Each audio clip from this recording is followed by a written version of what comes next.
ശോഭിതം KMIC താരകം നേരിൻ സാക്ഷി. നിസ്കരിക്കാത്തവൻ കാഫിറാണെന്ന് വരെ പറഞ്ഞില്ലേ അഹ്മദ് ഇബ്നു ഹംബൽ റളിയല്ലാഹു അൻഹു. പക്ഷേ ശാഫി ഇമാം റളിയല്ലാഹു അൻഹു കാഫിറാണെന്ന് പറഞ്ഞില്ല. ശാഫി ഇമാം പറഞ്ഞു, ഇസ്ലാമിന്റെ കോടതിയുള്ള നാടാണെങ്കിൽ, ഇസ്ലാമിന്റെ ഭരണാധികാരിയുള്ള രാജ്യമാണെങ്കിൽ ഇസ്ലാമിന്റെ കോടതി വിധിക്കേണ്ടതുണ്ട്, ഇസ്ലാമിന്റെ ജഡ്ജി വിധിക്കേണ്ടതുണ്ട്, നിസ്കരിക്കാത്തവന്റെ തലവെട്ടിക്കളയാൻ വിധിക്കേണ്ടതുണ്ട്. കാരണം അല്ലാഹുവിന്റെ ഭൂമിയിൽ ജീവിക്കാൻ ആ മുസ്ലിമിന് അധികാരമില്ല. അമുസ്ലിമായ ജനങ്ങൾ നിസ്കരിച്ചില്ലെങ്കിലും അവർക്ക് ഈ രാഷ്ട്രത്തിന് ജീവിക്കാൻ, മുസ്ലിം രാഷ്ട്രത്തിന് ജീവിക്കാൻ നിയമപരമായ അവകാശങ്ങൾ ലഭിക്കുന്നുണ്ട്. അല്ലാഹുവിന്റെ റസൂൽ സല്ലല്ലാഹു അലൈഹി വസല്ലം മദീന എന്ന രാഷ്ട്രം ഭരിക്കുമ്പോൾ ജൂതന്മാരവിടെ ജീവിക്കുന്നുണ്ട്, ക്രിസ്ത്യാനികൾ ജീവിക്കുന്നുണ്ട്. അവരാരെയും തലവെട്ടാറില്ല, അവര് നിസ്കരിച്ചില്ലെങ്കിലും തലവെട്ടൂല. പക്ഷേ മുസ്ലിമായ മനുഷ്യൻ അതാ നിസ്കരിക്കുന്നില്ലെങ്കിൽ അവന്റെ തലവെട്ടണം. നിങ്ങൾ ശരിക്കും മനസ്സിലാക്കണം, ഫതുഹുൽ മുഈൻ അടക്കം സർവ്വകിതാബിലുമുള്ള നിയമമാണ്. ശാഫി ഇമാം റളിയല്ലാഹു അൻഹു പറയുന്നു, നിസ്കരിക്കാത്തവന്റെ തലവെട്ടിക്കളയണം.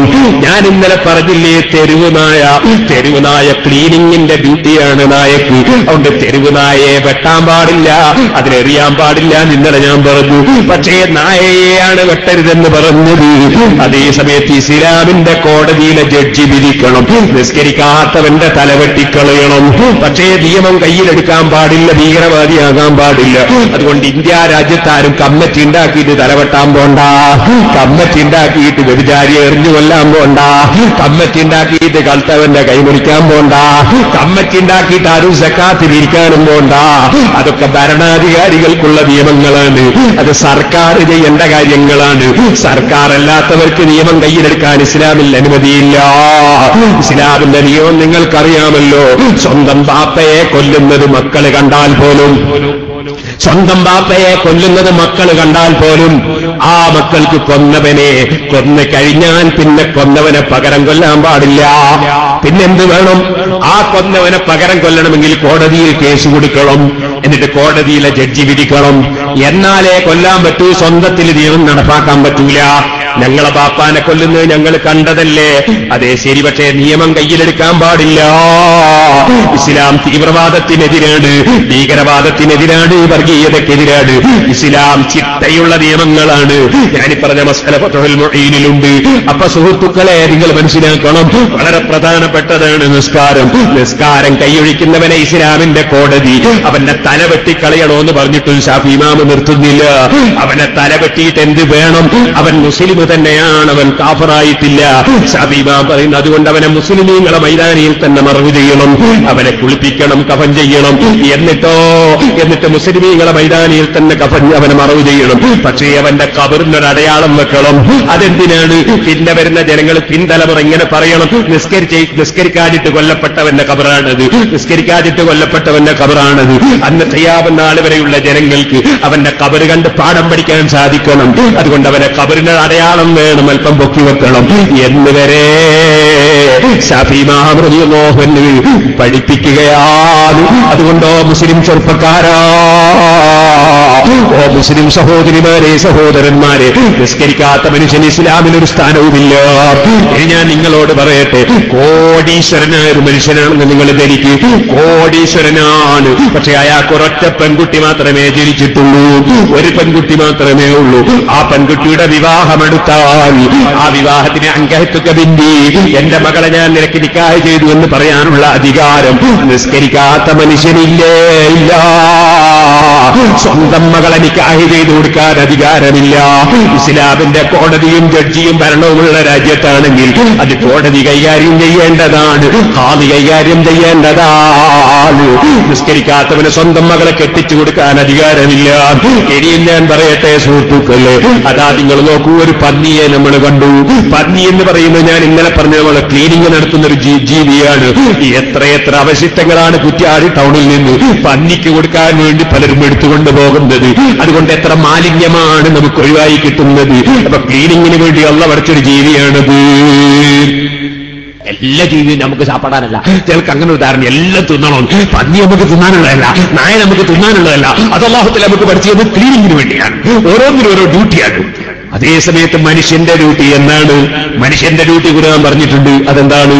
അതേ ഖലഖത്തുൽ ജിന്ന വൽ ഇൻസ ഇല്ലാ ലിയഅ്ബുദൂൻ. അല്ലാഹുവിനെ ഇബാദത്തെടുക്കാനാണ് മനുഷ്യനെ പഠിച്ചത്. ഇവിടെ നിസ്കരിക്കാത്ത മനുഷ്യൻ ഇവിടെ ജീവിക്കേണ്ടതില്ല.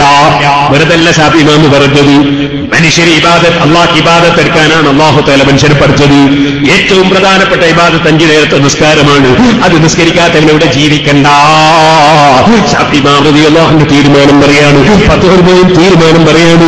അതുകൊണ്ട് തന്നെ സുഹൃത്തുക്കളെ, ഒരു നായന്റെ വില പോലും ഒരു പന്നിന്റെ വില പോലും ഇസ്ലാം നിസ്കരിക്കാത്തവന് കൊടുക്കുന്നില്ല. നിസ്കരിക്കാത്ത മനുഷ്യനെ സ്നേഹിച്ചുകൂടാ. ഒന്നുകൂടി പറയട്ടെ, നിസ്കരിക്കാത്തവന്റെ സലാം മറക്കേണ്ടതില്ല. നിസ്കരിക്കാത്തവൻ വന്ന് സലാം പറഞ്ഞാൽ സലാം മറക്കേണ്ടതില്ല. അവനോട് സലാം പറയേണ്ടതില്ല. നിസ്കരിക്കാത്ത മനുഷ്യൻ ഇസ്ലാമിൽ ഒരു വിലയുമില്ല. അവന്റെ സലാം മടക്കേണ്ടതില്ല, സലാം പറയേണ്ടതില്ല. ഞാനിത് തോന്നിവാസം പറയുകയല്ല, ഇസ്ലാമിന്റെ നിയമമാണ് പറയുന്നത്.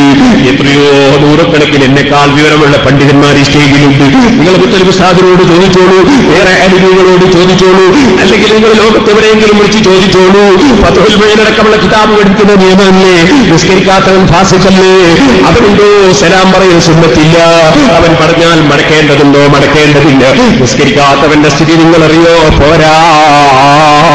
നിസ്കരിക്കാത്തവൻ പന്നിയേക്കാൾ അത് പതിച്ചവനായി പോയി, നായേക്കാൾ അത് പതിച്ചവനായി പോയി. ഞാൻ ഒന്നുകൂടി പറയട്ടെ, നിങ്ങളൊന്ന് നോക്കൂ. നായനെ കാണുന്ന ശുക്രിന്റെ സുജൂദ് സുന്നത്തില്ല, പന്നിയെ കാണുന്ന ശുക്രിന്റെ സുജൂദ് സുന്നത്തില്ല. എന്റെ ഈ ശുക്രിന്റെ സുജൂദ് എന്ന് പറഞ്ഞാൽ അള്ളാഹ്ക്ക് നന്ദിക്ക് വേണ്ടിയൊരു സുജൂദ്. പൊതുവാണ്, ഖിബിലക്ക് തിരിയണം. അത് എപ്പോഴാ സുന്നത്ത്? അത് സുന്നത്തുള്ള ചില രംഗങ്ങളുണ്ട്. അതെപ്പോഴാ?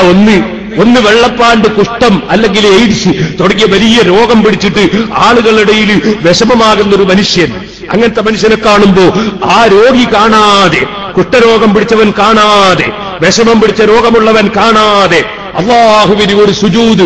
പടച്ചവൻ റബ്ബേ, ഇത്തരത്തിലുള്ള കഷ്ടപ്പാടുള്ള രോഗം നീ എനിക്ക് തന്നിട്ടില്ലല്ലോ അല്ലാഹ് എന്ന നിലക്ക് പടച്ചവന് ശുക്രിന് വേണ്ടി ഒരു സുജൂദ്. അങ്ങനത്തെ രോഗിയെ കാണുമ്പോ സുന്നത്തുണ്ട്. എന്നാൽ സുഹൃത്തുക്കൾ, അയാൾ കാണാൻ സുജൂദ് ചെയ്യരുത്. അയാൾക്ക് മനസ്സിന് ടെൻഷനാകും. അയാളെ നമ്മൾ സമാധാനിപ്പിക്കണം. അയാളെ നമ്മൾ ഒരിക്കലും തന്നെ ഇൻസൾട്ട് ആക്കരുത്, പരിഹസിക്കരുത്. അത് കിബിറാണ്, ഒരിക്കലും അതുണ്ടാകരുത്. അല്ലാഹു അത്തരം രോഗങ്ങളിൽ നിന്ന് കാക്കട്ടെ. അതേസമയത്ത് അയാൾ കാണാതെ സുജൂദ് ചെയ്യണം. എന്നാ കണ്ടും കൊണ്ട് സുജൂദ് ചെയ്യേണ്ട ചില ശുക്രിന്റെ സുജൂദുണ്ട്. അതാരെ കാണുമ്പോഴാ? സുബ്ഹാനല്ലാഹ്, പരസ്യമായി കള്ളും കുടിച്ച് നടക്കുന്ന ഫാസിഖ്, പരസ്യമായി വ്യഭിചാരത്തിന് പോകുന്ന ഫാസിഖ്, പരസ്യമായി നിസ്കാരമൊഴിക്കുന്ന ഫാസിഖ്, പരസ്യമായി ആലിമീങ്ങളെ ചീത്ത പറയുന്ന ഫാസിഖ്, ഔലിയാക്കളെ ചീത്ത പറയുന്ന ഫാസിഖ്, അല്ലാഹുവിന്റെ റസൂൽ നമ്മളെ പോലത്തെ മനുഷ്യനാണെന്ന് പറയുന്ന ഫാസിഖ്, അതുപോലെ തന്നെ അല്ലാഹുവിന് കയ്യും കാലും ഉണ്ടെന്ന് പറയുന്നവൻ, അങ്ങനെ തുടങ്ങിയിട്ട് കടുത്ത പലിശവാകുന്നവൻ, അങ്ങനെ തുടങ്ങിയിട്ട് ഏറ്റവും വലിയ തെറ്റ് ചെയ്യുന്ന മനുഷ്യന്മാര്, ആ മനുഷ്യന്മാരെ കാണുമ്പോ, നിസ്കരിക്കാത്തവനെ കാണുമ്പോ, പടച്ച റബ്ബേ, ഇവരെ പോലൊരു നിസ്കരിക്കാത്ത മനുഷ്യനായി എന്നെ നീ ആക്കിയിട്ടില്ലല്ലോ എന്നതിന് അല്ലാഹ്ക്ക് നിസ്കരിക്കാത്തവനെ കാണുമ്പോ ശുക്രിന്റെ സുജൂദ് നമ്മക്ക് സുന്നത്തുണ്ട്. അത്രയും മില്യനാണ്. പന്നിയെ കാണുമ്പോ സുന്നത്തില്ല, നായിനെ കാണുമ്പോ സുന്നത്തില്ല. നിസ്കാരം ചെറിയ സംഗതിയാണോ ചെറുപ്പക്കാരെ?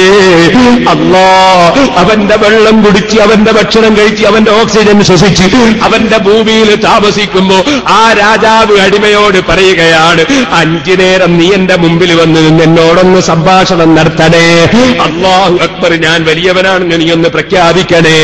എനിക്ക് വേണ്ടി നീ ഒന്ന് നിന്റെ ഊര കുലിച്ച് കുനിയണേ. എനിക്ക് വേണ്ടി നിന്റെ നെറ്റിത്തടം വെച്ചൊന്ന് സുജൂദ് ചെയ്യണേ.